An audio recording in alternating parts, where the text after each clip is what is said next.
నామం పేరిట అందరికీ వందనాలమ్మా, అందరికీ వందనాలు. దేవునికి స్తోత్రాలు, దేవునికి స్తోత్రాలు.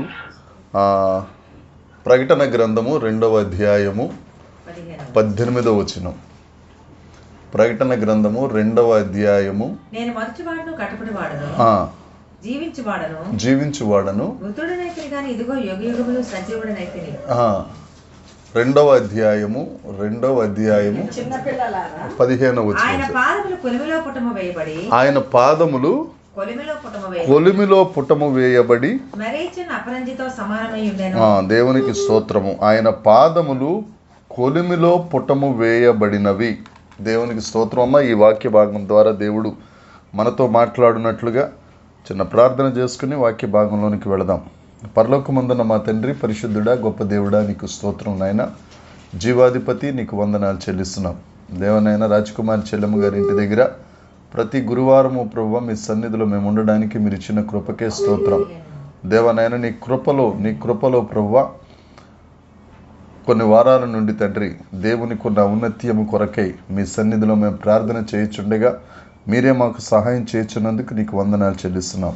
ఈ దినమున దేవుని యొక్క పాదముల గురించి తండ్రి మేము ధ్యానించుకొనగలుగుటకు మీరే మాకు సహాయం చేయండి. పరిశుద్ధాత్మ దేవుడే నీ మీద ఆధారపడుతున్నాం. చెప్పువాడు పరిశుద్ధాత్మ దేవుడే. తండ్రి ఆత్మయే మీలో నుంచి మాట్లాడుచున్నారు కానీ మాట్లాడినది మీరు కాదు అన్న యొక్క వాగ్దాన ప్రకారం నీ సన్నిధిలో ప్రభువా వాక్యమును ధ్యానించుచుండగా దేవుని పాదముల ద్వారా మీరు మాతో మాట్లాడండి. దేవ, ప్రతి ఒక్కరి మీద యేసుక్రీస్తు రక్తాన్ని ప్రోక్షించుకొనుచున్నాం. ప్రతి విధమైన సాతాను శక్తులను, అంధకార శక్తులను, దుష్ట శక్తులను నజరేయుడైన యేసు నామమున తొలగి పొమ్మని ఆజ్ఞాపిస్తున్నాం. సమస్త మహిమ, ఘనత, ప్రభావములు మీకే ఆరోపిస్తూ యేసుక్రీస్తునామమున ప్రార్థించి అడిగి వేడుకొనుచున్నాము తండ్రి. ఆమేన్, ఆమేన్, ఆమేన్. దేవునికి స్తోత్రం. దేవుని యొక్క పాదములు కొలిమిలో పుటము వేయబడిన పాదములు. దేవునికి స్తోత్రం. దేవుని యొక్క పాదాలు చెంత చేరితే దేవుడు మనలను ఆశీర్వదిస్తారు. దేవుని పాదాలు చెంత చేరి ఆయనను పూజిస్తే దేవుడు మనలను దీవిస్తారు. దేవుని పాదాల చెంత, ఆ పాదపీఠపు చెంత మనకు చేరిస్తే కష్టముల నుంచి, నష్టాల నుంచి దేవుడు మనల్ని విడిపిస్తారు.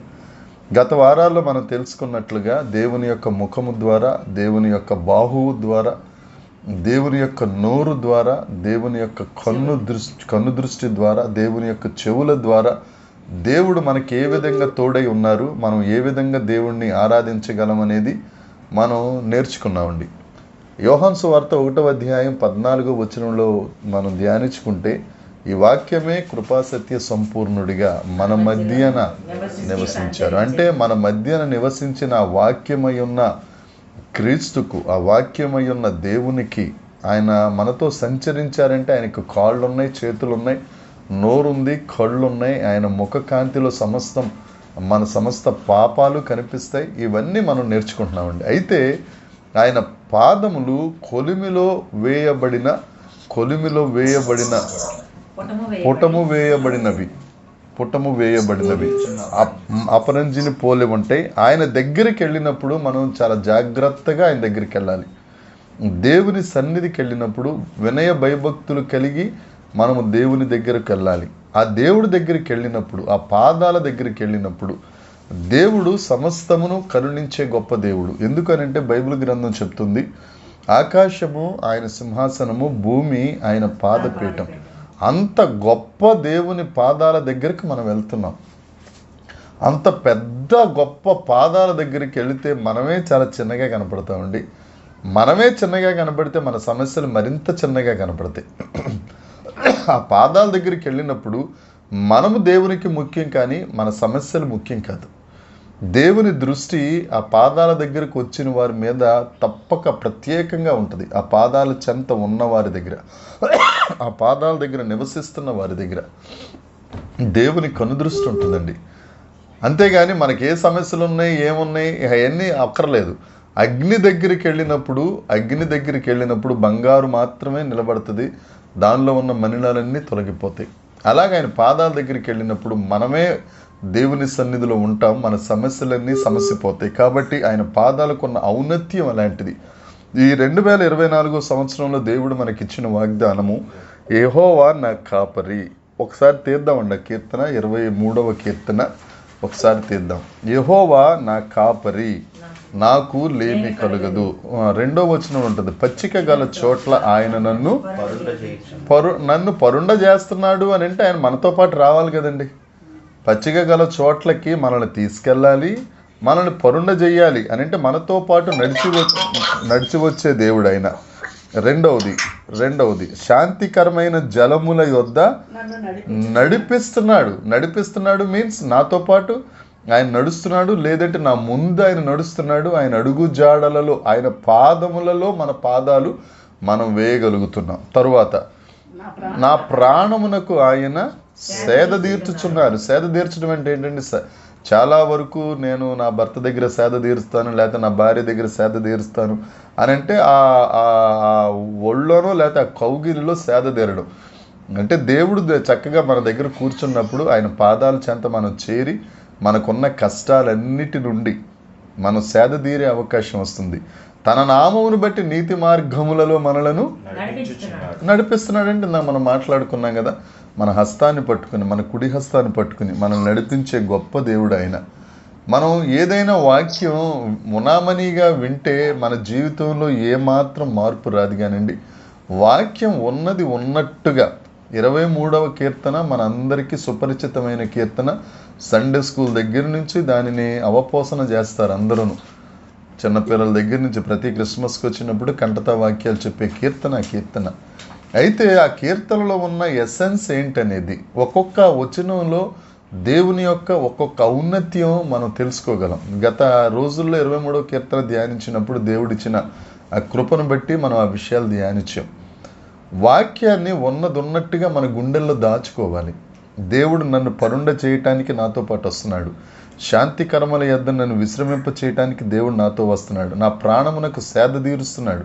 తన నామమును బట్టి నీతి మార్గాల్లో నన్ను నడిపిస్తాడు దేవుడు. ఆ ధైర్యం మనకు వచ్చేస్తే, ఒకవేళ ఎప్పుడైనా అటు ఇటుగా మనం వయసు వరవడిలో అటు ఇటుగా ఇదైనా కానీ ఈ వాక్యం మనల్ని నిలబెట్టేస్తుంది. అంతేకాదు, గాఢాంధకారపు లోయలలో నేను సంచరించినను ఏ అపాయము భయపడను. ఎందుకంటే ఆయన మనకు అంటే నువ్వు గాఢాంధకారపులో మనందరం వెళ్తా ఉంటే మనతో పాటు ఆయన నడుస్తున్నాడు. దేవునికి స్తోత్రం కలుగును గాక.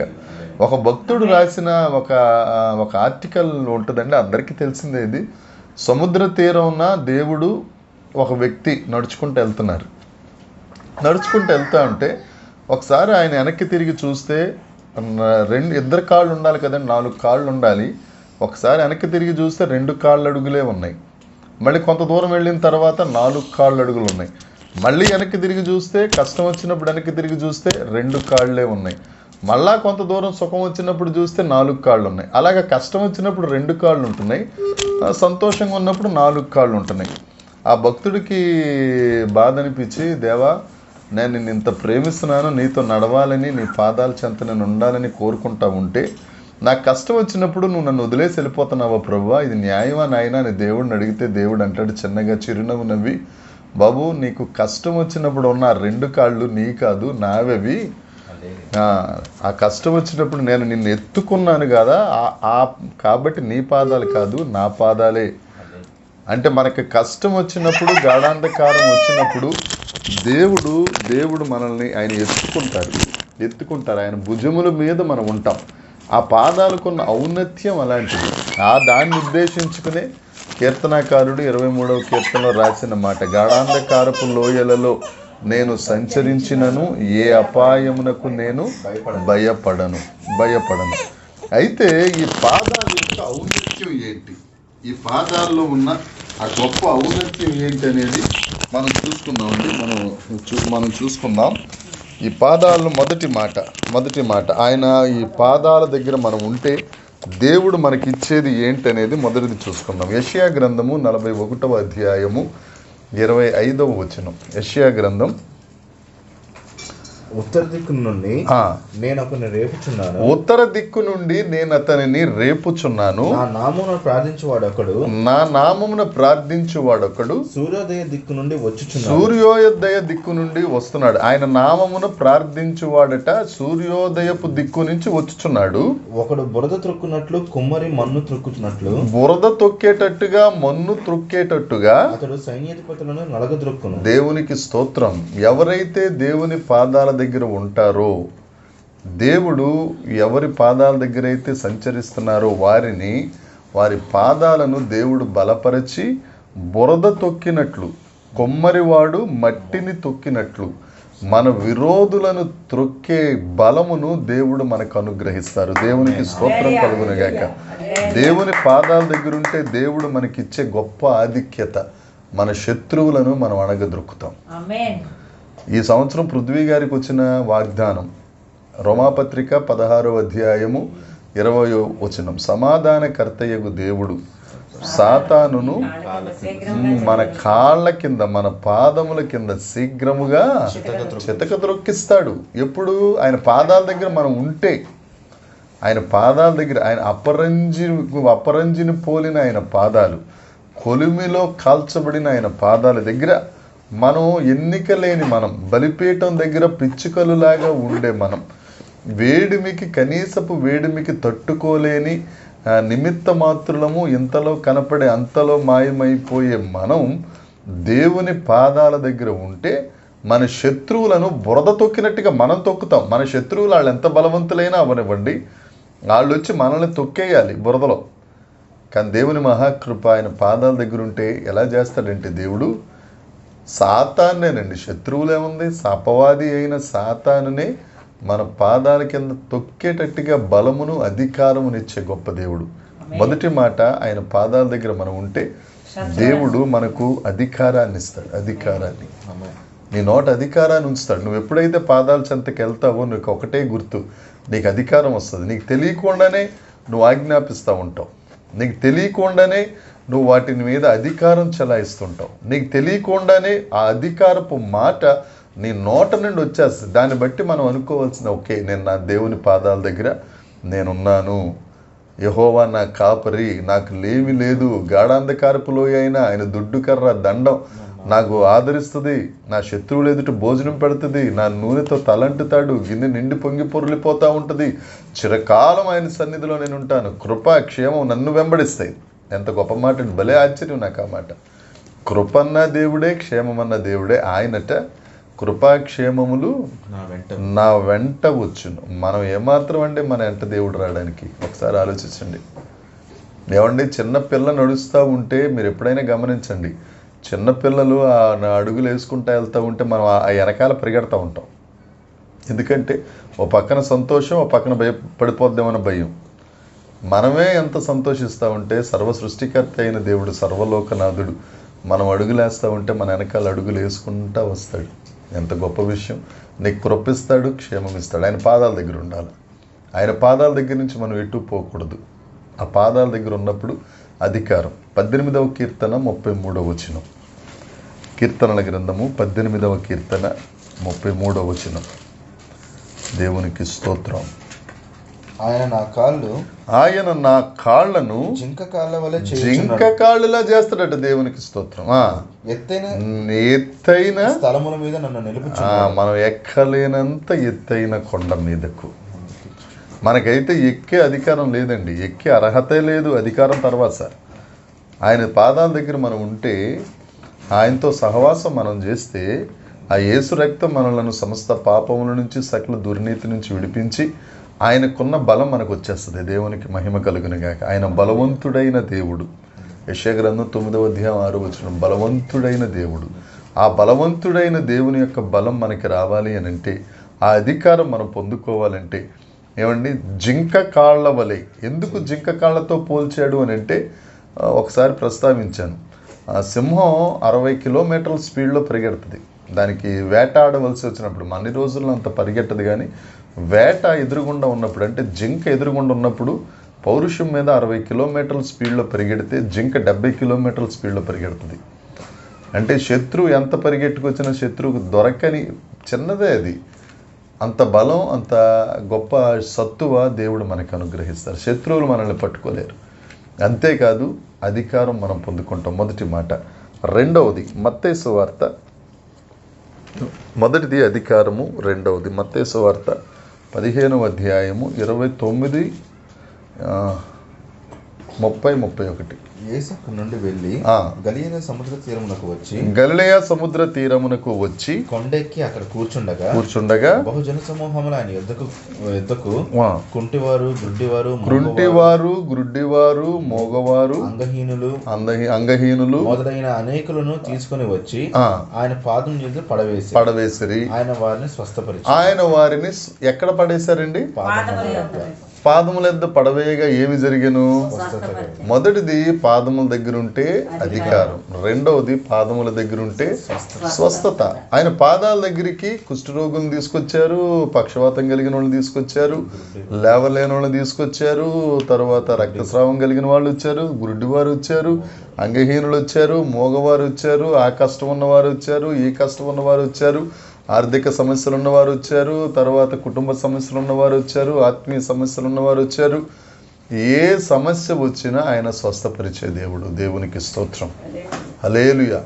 ఆయన స్వస్థపరిచారు కాబట్టే సజీవులుగా మనం ఉన్నాం, లేదంటే సమాధుల దొడ్లో ఉండాలి మనం. ఏమండి? ఆయన మనల్ని స్వస్థపరిచారు కాబట్టి ఆ స్వస్థత మనల్ని ఏం చేస్తుందంటే సజీవుల లెక్కలో లెక్కించింది. దేవునికి స్తోత్రం కలుగునుగాక. కొన్ని మాటలు చూసుకుందామంటే ఆయన పాదాల దగ్గర పడిన వారు ఏమయ్యారనేది ఆ లూకాసు వార్త 8వ అధ్యాయము 35వ వచనం. లూకాసు వార్త జరిగినదాన్ని చూడవెళ్ళి యేసు యొద్దకు వచ్చి దయ్యములు వదిలిపోయిన మనుషుడు బట్టలు కట్టుకొని స్వస్థ చిత్తుడై యేసు పాదముల యొద్ద కూర్చున్నట్టు చూచి భయపడి. ఏమండి? ఆయన స్వస్థపరచబడకపోయినా జనులు భయపడ్డారు, దెయ్యాలు పెట్టేస్తుంటే. స్వస్థపడిన తరువాత యేసే పాదాల దగ్గరికి ఉన్నది కానీ భయపడ్డారు. మనం దేవుని పాదాల దగ్గర ఉంటే చాలు, జనులు భయపడేవాళ్ళు భయపడుతుంటారు. ఇక్కడ 2000 దెయ్యాలు కలిగిన ఒక వ్యక్తి యేసుక్రీస్తు ప్రభు గెరాసేనుల దగ్గరికి వచ్చినప్పుడు ఆ 2000 దెయ్యాలు వదిలిపోయినాయి. ఆయన స్వస్థ చిత్తుడై బట్టలు కట్టుకొని అని ఉంటుందండి మత్తయి సువార్తలో. మరి బట్టలు కూడా దేవుడు తీసుకొచ్చాడేమో, యేసుక్రీస్తు ప్రభు తీసుకొచ్చాడేమో వచ్చేటప్పుడు ఆ గలిలయ సముద్రం దాటి అద్దరం నుంచి బట్టలు కట్టుకొని పాదముల దగ్గర కూర్చున్నాడు. ఎప్పుడైతే మనం దేవుని పాదాల దగ్గర కూర్చుంటామో, ఆ పాదాల దగ్గర ఉంటామో, ఎంత ధైర్యం అండి అసలు, ఎంత తెలివి కలిగిన నిర్ణయం. చాలా ఈజీగా చదివేస్తాం ఈ ప్యాసేజ్ మనం, ఈ సంఘటన. అతను అప్పటిదాకా దెయ్యాలు పెట్టున్నవాడు, యేసుక్రీస్తు గురించి ఆయనకు తెలీదు. కానీ స్వస్థపడగానే ఆయనకు వచ్చిన తెలివైన జ్ఞానయుక్తమైన ఆలోచన ఏంటంటే, నేను యేసుక్రీస్తు పాదాల దగ్గర కూర్చోవాలి. మనం స్వస్థపడగానే ఏం చేస్తాము? గంతులు వేసుకుంటా ఓకే అని అక్కడికి వెళ్ళిపోతాం. ఇప్పుడు 10 మంది కుష్ఠరోగులు స్వస్థపడిపోయి 9 మంది ఇంటికి వెళ్ళిపోయారు జాగ్రత్తగా, దేవుని దగ్గరికి రాలేదు. మనం కూడా మేలులు జరిగిన తర్వాత ఆయన పాదాల దగ్గర పడిపోవాలి. ఆయన పాదాల దగ్గర ఉన్నప్పుడు స్వస్థత వస్తుంది. ఇక స్వస్థత అయిన తర్వాత ఇక అనునిత్యం ఆయన పాదాల దగ్గరే ఉండాలి. అప్పుడు జనులు మనల్ని చూసి భయపడతారు. దేవునికి స్తోత్రం. ఎలాంటి రోగమైనా, దెయ్యాలైనా, ఇంకొకటైనా ఆయన పాదాల దగ్గరికి వస్తే చాలు, అవి పటాపంచలైపోతాయి. మార్కు సువార్త 8వ అధ్యాయము 41వ వచనం. ఆయన పాదాల దగ్గరికి వస్తే ఆయన స్వస్థపరుస్తారు. 8:41 అండి. మార్కు సువార్త 9:40 సమాజ మందిరపు అధికారి ఉంటుంది చూడండి. మార్కు సువార్త తలితాకుమి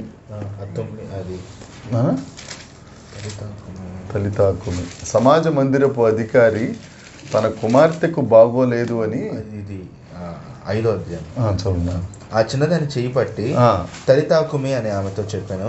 ఆ మాటకు ఆ పైన ఉంటుందని సమాజ మందిరపు అధికారి ఆయన పాదముల దగ్గరకు వచ్చి, ఆయన ఇంకనూ మాట్లాడుచుండగా సమాజ మందిరపు అధికారి ఇంటి నుండి కొందరు వచ్చి నీ కుమార్తె చనిపోయినది, నీవిక బోధకుని ఎందుకు శ్రమ పెట్టుదరని యేసు వారు చెప్పిన మాట లక్ష్య పెట్టక భయపడకము, ఆమెకు మాత్రం ఉంచమని సమాజ మందిరపు అధికారితో చెప్పి పేతురు, యాకోబు సోదరుడు యోహాను అను వారిని తప్ప మరి ఎవరినైనా తన వెంబడి రానియక సమాజ మందిరపు అధికారి ఇంటికి వచ్చి వారు గొల్లుగా నుండి చాలా ఏడ్చుచు ప్రలాపించుచు ఆయన పాదముల మీద పడి. అంతేనా? యేసు మరలా దోణి ఎక్కి అద్దరికి వెళ్ళినప్పుడు బాగా జన సమూహం ఆయన ఎద్దుకు కూడి వచ్చను. ఆయన సముద్ర తీరమున ఉండగా సమాజ మందిరపు అధికారులలో యాయీరను ఒకడు వచ్చి ఆయనను చూచి ఆయన పాదముల మీద పడి. సమాజ మందిరంలో ఆయన ఉన్న ఆయన గొప్ప అధికారం కలిగిన ఆయన యేసుక్రీస్తు ప్రభు పాదాల దగ్గరికి వచ్చి పడగా అప్పటికి వాళ్ళ కూతురు గారు చచ్చిపోయింది. 12 సంవత్సరాల వయసున్న కూతురు చచ్చిపోయిందని సమాజ మందిరపు అధికారి వచ్చి ఆయన పాదాల దగ్గర పడిన 12 సంవత్సరాల నుంచి రక్తస్రావం కలిగిన స్త్రీ ఆయన దగ్గరికి వస్తే ఆయన స్వస్థపరిచి ఆవిడతో మాట్లాడుతున్నారు. ఎందుకు అని అంటే యేసుక్రీస్తు ప్రభు తెలుసు, నా పాదాల దగ్గరికి వచ్చిన వారు మృతులైనా కానీ సజీవులుగా మారుతారు. ఆ కిందకు వస్తే అక్కడ శిష్యులందరినీ తీసుకెళ్ళి అక్కడ గొల్లు పెడతా ఉంటే వారందరిని వెళ్ళిపోమని, ఆమె నిద్రించుచుండగా మీరు ఎందుకు ఇలా ఏడ్చుచున్నారని అంటే అందరూ అపహాస్యం చేశారు. మనందరికీ బాగా తెలిసింది. ఆయన చిన్నదానా లిమ్మనగానే ఆ మృతి పొందిన ఆ వ్యక్తి సజీవురాలుగా వచ్చింది. ఆయన పాదాల దగ్గర మనం ఎప్పుడైతే వెళ్తామో దెయ్యాలు పోతాయి. ఆయన పాదాల దగ్గరికి మనం ఎప్పుడైతే వెళ్తామో మరణం మనల్ని విడిచి వెళ్ళిపోతుంది. ఎందుకంటే ఆయన పాదాల దగ్గర స్వస్థత ఉంది, ఆయన పాదాల దగ్గర అధికారం ఉంది. ఇంకొకటి, ఆయన పాదాల దగ్గరికి వెళ్తే ఇంకో గొప్ప విషయం ఏంటంటే యోహాను సువార్త 11వ అధ్యాయము 32వ వచనం నుంచి. ఈ సందర్భం అందరికీ తెలిసిందే. లాజరు గారు చనిపోతారు. చనిపోయిన తర్వాత 4వ రోజున యేసుక్రీస్తు ప్రభు బేతనియకు లాజరు గారి ఇంటికి వస్తారు. వచ్చిన తరువాత మార్తమ్మ గారు పరిగెట్టుకెళ్ళి చదువుదాడు 32వ వచనం. అంతటా మరియా యేసు ఉన్న చోటికి వచ్చి ఆయనను చూచి పాదముల మీద పడి. ఎవరైతే పాదాల మీద పడతారో వాళ్ళని స్వస్థపరుస్తారు, దెయ్యాల నుంచి విడిపిస్తారు, మరణం నుండి విడిపిస్తారు. చదువుదాడు 33వ వచనం కూడా. ప్రభువా, నీవు ఇక్కడ ఉండిన ఎడల నువ్వు ఇక్కడ ఉంటే నా సహోదరుడు చావకుండా ఉండను. ఆమె ఏడ్చుటయు ఆమెతో కూడా వచ్చిన యూదులు ఏడ్చుటయు యేసు చూచి కలవరపడి ఆత్మలో మూలుగుచు ఎక్కడి నుంచి తినని అడుగగా వారు ప్రభువా వచ్చి చూడమని ఆయనతో చెప్పిరి. యేసు కన్నీళ్లు విడిచాను. ఏమండి యేసయ్య మన గురించి కలవరపడవలసిన అవసరం ఉందా? ఆత్మలో మూలగవలసిన అవసరం ఉందా? మన గురించి కన్నీరు కార్చవలసిన అవసరం ఉందా? ఏమండి, మన కన్నీరు తుడిచే గొప్ప దేవుడు ఆయన. మన కన్నీటిని తుడిచే దేవుడు. మనం కష్టపడితే ఆయన పాదాల దగ్గర మీద పడిపోతే ఎంత సంతోషం అండి, ఎంత అసలు ఆశ్చర్యకరమైన విషయం. ఎంత గొప్ప దేవుడు మన దేవుడు అంటే. ఆయన పాదాల దగ్గర మనం పడిపోతే మన బాధలు చూసి ఆయన కలవరపడతారు, ఆత్మలో మూలుగుతారు, మన కొరకు ఆయన కన్నీరు గారుస్తారండి. ఇక్కడ ఉన్న వాళ్ళు మనం కన్నీరు గారుస్తూ ఉంటే ఇంకా కన్నీరు కార్చేటట్టుగా చేసేవారు మన బంధువులు, మన స్నేహితులు, ఈ సోకాళ్ళు, వీళ్ళందరూ. ఈ వ్యవస్థ అంతా అలాంటిది. ఎంతగా మనం నమ్ముతామో వాళ్ళంతగా మనల్ని ఏడిపిస్తారు. నీకు ఇంతకు మించిన సూత్రం ఇంకోటి ఉండదండి.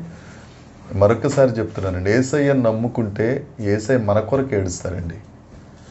యేసయ్య మన కొరకు ఏడుస్తారు. ఆ సిలువ వేస్తున్నప్పుడు కూడా యెరూషలేము కుమార్తెలు అక్కడికి వచ్చి ఏడుస్తూ ఉంటే, అమ్మలారా, నా కోసం కాదు, మీకోసం, మీ పిల్లల కోసం మీరు కన్నీరు కార్చండి. ఆయన కోసం ఏడిస్తే ఒప్పుకునే దేవుడు కాదు. అంతేకాదండి, మనం ఏడుస్తూ ఉంటే మన కొరకు కన్నీరు కార్చే దేవుడు. తండ్రే కన్నీరు కార్చాడు అని అంటే తప్పక మన కష్టాల నుంచి ఆయన విడిపిస్తాడు. ఒక్కటి జ్ఞాపకం చేసుకోండి, ఆయన పాదాల చెంత చేరితే నీ కొరకు కన్నీరు పెట్టే దేవుడు ఒక ఆయన ఉన్నారు. ఒక దెయ్యం పట్టిన వ్యక్తి కుటుంబాన్ని, కుటుంబంలో ఉన్న వారందరినీ ఏడిపిస్తుంది. కానీ ఒక దేవుడిని ఆశ్రయించిన వ్యక్తి ఆ కుటుంబస్తులందరి కొరకు ఆ దేవుడు కన్నీరు కారుస్తాడు. అంత గొప్ప దేవుడు అండి మన దేవుడు. ఆ సజీవుడైన దేవుడిని ఆశ్రయిద్దాం. ఆయన మనల్ని స్వస్థపరుస్తారు, దెయ్యాల నుంచి విడిపిస్తారు. అంతేకాదు మరణం నుండి సజీవుల్ని చేస్తారు. మన కొరకు కన్నీరు కార్చే దేవుడు.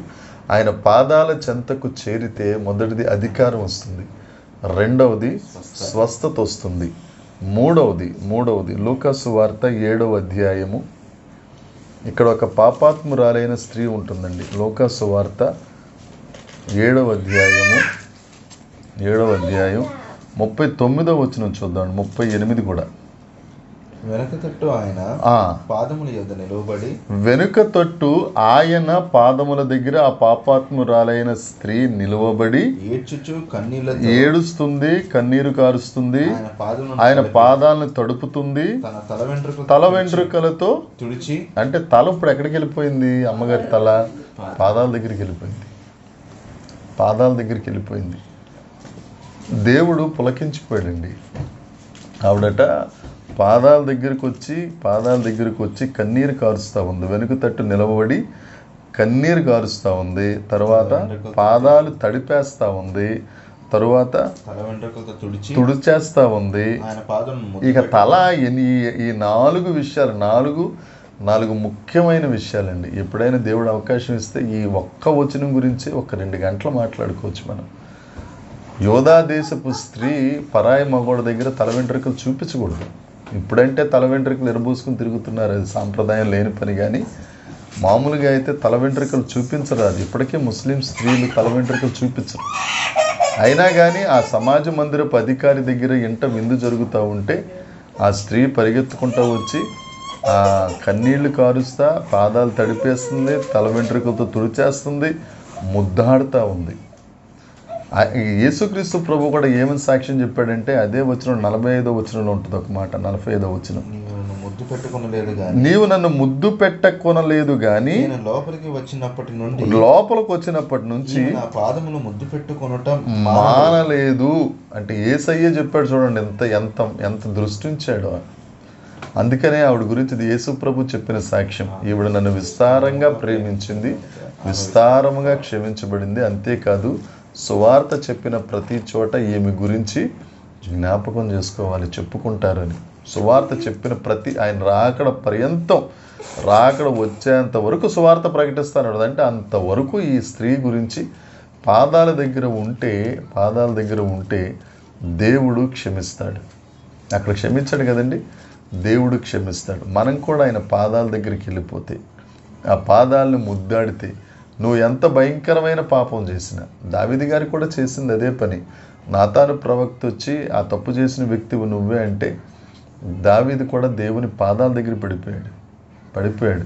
నేనేం పాపం చేశానో నాకు తెలుసు ప్రభువా, నన్ను క్షమించు ప్రభువా, నన్ను తోసివేయద్దు ప్రభువా, నన్ను క్షమించు ప్రభువా అని విరిగి నలిగిన హృదయం కలిగి నీకు ఇష్టమైన బలి కదా అని ప్రాధేయపడి ఆయన పాదాల చెంత ముద్దాడుతూ ఉన్నాడు. దేవుడు ఆయనను క్షమించాడు, ఆయన ఇష్టానుసారుడైన మనుషుడిగా చేసుకున్నాడు.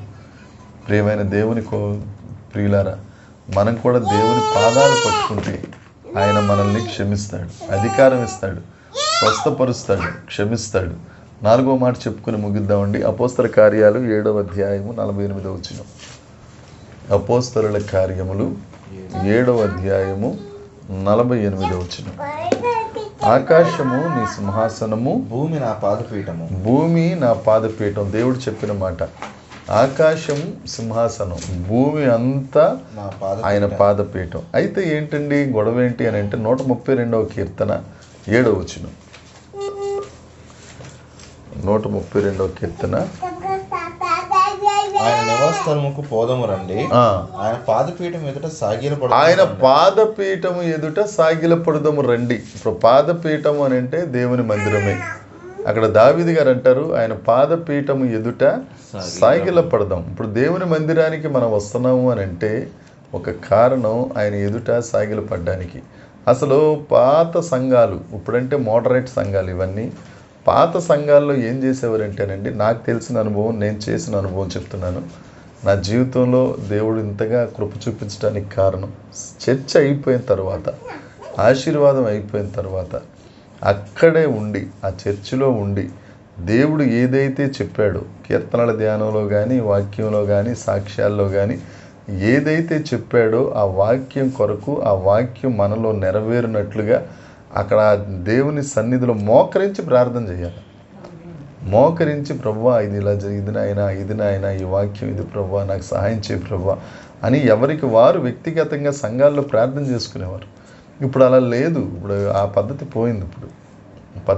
అసలు యాక్చువల్ పద్ధతి ఏంటంటే ఆయన ఎదుట, ఇప్పుడు దావీదు గారు చెప్పింది కూడా అదే. 132:7 మరొకసారి చదువుదామండి. ఆయన నివాస స్థలముకు పోదము రండి, ఆయన పాదపీఠం ఎదుట సాగిల పడాలి. ఆయన పాదపీఠాల దగ్గర మనం సాగిల పడాలి. ఆనవాయితీగా చర్చికి వెళ్ళాలి అమ్మేది కాదు. ఆయన ఆ పాదపీఠమైన దేవుని మందిరంలో మనం సాగిల పడాలి. అందుకే దావీదు గారు కూడా అంటారు 1వ దినవృత్తాంతాల గ్రంథం 28వ అధ్యాయము 2వ వచనం. 1వ దినవృత్తాంతములు.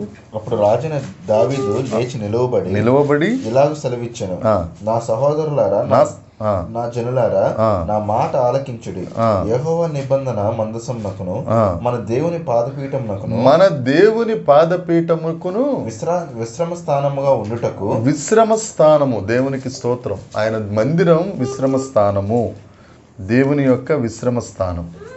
ఆ విశ్రమ స్థానంలోకి వెళ్ళి మనం విశ్రమించాలి. ఆయన పాదపీఠం అంటే దేవుడు ఏం చెప్పారు? మా అపోస్తల కార్యాలు 7:48 ఆకాశం నా సింహాసనం, భూమి పాదపీఠం అని అంటే ఆయన విశ్రమ స్థానము. ఆ విశ్రమ స్థానంలో మనము సాగిలపడాలి. అప్పుడు ఏం జరుగుతుందని చెప్పే ముందు ఇంకొక వచనం, 99వ కీర్తన 5వ వచనం. 99వ కీర్తన 5వ వచనం. మన దేవుడైన యెహోవాను గణపరచుడి, ఆయన పాదపీఠం ఎదుట సాగిలపడుడి. ఆయన పాదపీఠం దగ్గర సాగిలపడితేనండి మొదట ఆయన అధికారం ఇస్తారు, స్వస్థపరుస్తారు, క్షమిస్తారు. నాలుగవది 60వ కీర్తన 12వ వచనం, మన శత్రువులను అణగదొక్కుతారు. 60వ కీర్తన 12. దేవుని వలన మేము శూర కార్యములు జరిగించదము, మా శత్రువులను అణగదొక్కువాడు ఆయనే. దేవునికి స్తోత్రం. మన శత్రువులు ఎవరైతే ఉన్నారో ఆయన పాదపీఠం దగ్గర మనం సాగిలపడితే ఆ శత్రువులను ఆయన అణగదొక్కుతాడు. కాబట్టి ఆలోచన చేద్దామండి. రకరకాల పరిస్థితులు మనలో ఉండొచ్చు, రకరకాల స్థితిగతులు మనలో ఉండొచ్చు, మనం ఏమైనా అవ్వచ్చు. 2024 ఇంకా తొలి దినాల్లో మనం ఉన్నాం. ఇంకా మొదటి నెల కూడా అవ్వలేదు. 18వ తారీఖులోనికి మనం వచ్చాం. ఆయన పాదాల దగ్గరికి చేరదాం. ఆయన పాదాల దగ్గరికి వెళితే అధికారం ఇస్తారు. ఆయన అధికారం కలిగిన వారిగా ఉంటాం. భయపడే వారిగా మనం ఉండం. 2వది స్వస్థత పొందిన వారిగా ఉంటాం. 3వది క్షమించబడిన వారిగా ఉంటాం. 4వది శత్రువులను అణగద్రొక్కు వారిగా ఉంటాం. కాబట్టి ఆలోచిద్దాం, ఆయన పాదాల దగ్గరికి వద్దాం. ఆయన పాదాల దగ్గరికి వచ్చినప్పుడు ఇందాక మనం ఫస్ట్లో పాడుకున్నాం కదా, నీ పాదం రొక్కేదన్ నిత్యము స్తుతించి నిన్ను పాడి కీర్తించేదను. యేసయ్యా నీ ప్రేమ పొంగుచున్నది నలున, నీ ప్రేమ. ఆయన పాదాల దగ్గరికి వెళితే ఆయన ప్రేమ మనలోనికి వచ్చేస్తుందండి. ఎప్పుడైతే ఆయన ప్రేమ వచ్చిందో అధికారం వస్తుంది. ఎప్పుడైనా ప్రేమ వచ్చిందో స్వస్థత వస్తుంది. ఎప్పుడు ప్రేమ వచ్చిందో అప్పుడు క్షమాపణ. ఎప్పుడు ప్రేమ వచ్చిందో శత్రువుల మీద నుంచి మనం నడుస్తాం. కాబట్టి ఈ వాక్యాన్ని ధ్యానించుకుందాం, గుండెల్లో పదిలపరుచుకుందాం, ఈ వాక్యాన్ని స్వతంత్రించుకుందాం. దేవుడు నిశ్చయంగా ఆయన పాదాల చెంత మనలను ఉంచి ఈ గొప్ప కార్యములు మన జీవితములలో జరిగించునుగాక. దేవుని కృప మనందరికీ తోడై ఉండునుగాక. ఆమేన్. ప్రార్థన చేసుకుందామండి. ప్రార్థన తరువాత ఒక్కొక్కరు ప్రార్థన చేద్దాం.